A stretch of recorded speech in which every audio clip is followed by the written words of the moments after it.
কারো ক্যান্সার দেখে যদি এই দোয়াটা আপনি বিশ্বাসের সাথে পড়েন, জীবনে কোনোদিন ক্যান্সার রোগে আক্রান্ত হবেন না। দুর্ঘটনা দেখে যদি পড়েন, ওই দুর্ঘটনা আপনাকে স্পর্শ করবে না। যে কোনো কারো বিপদ দেখে যদি কোনো বিশ্বাসী বান্দা এই দোয়া পড়ে, বিশ্বনবী বলেন, ইসলাম ধর্মে যদি আপনি খুশি থাকেন তাহলে ভিডিওটিতে একটি লাইক ও চ্যানেলটি সাবস্ক্রাইব করতে ভুলবেন না। লাম ইউসিবহু যালিকাল বালা, ওই বিপদ তাকে আর ধরবে না।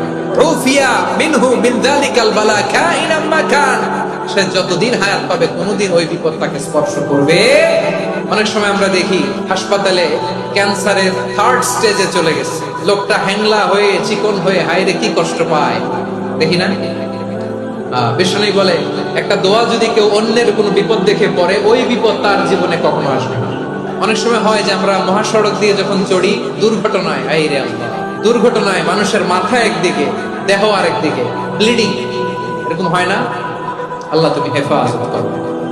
বিশ্বনবী বলেন, এই দুর্ঘটনা দেখে কেউ যদি এই দোয়াটা পড়ে, তার জীবনে সে কোনোদিন এরকম অ্যাক্সিডেন্টের সম্মুখীন হবে না। বিশ্বনবী বলেন, অন্যের বিপদ দেখে কেউ যদি পড়ে, আলহামদুলিল্লাহিল্লাযী আফানি মিম্মা বাতালাকা বিহি ওয়া ফাদ্দালানি আলা কাসীরিন মিম্মান খালাকা তাফদীলা, মানে প্রশংসা সেই আল্লাহর, যে আল্লাহ তাআলা তোমাকে যেই জিনিস দিয়ে পরীক্ষা করেছে, আমাকে ওইটা থেকে বাঁচিয়ে দিয়েছে। তোমাকে আল্লাহ যেই বিপদে ফেলেছে, আমাকে ওই বিপদ থেকে তিনি মুক্ত রেখেছে, আর তার অনেক সৃষ্টির উপর আমাকে তিনি প্রাধান্য দিয়েছে। সুবহানাল্লাহ পড়েন।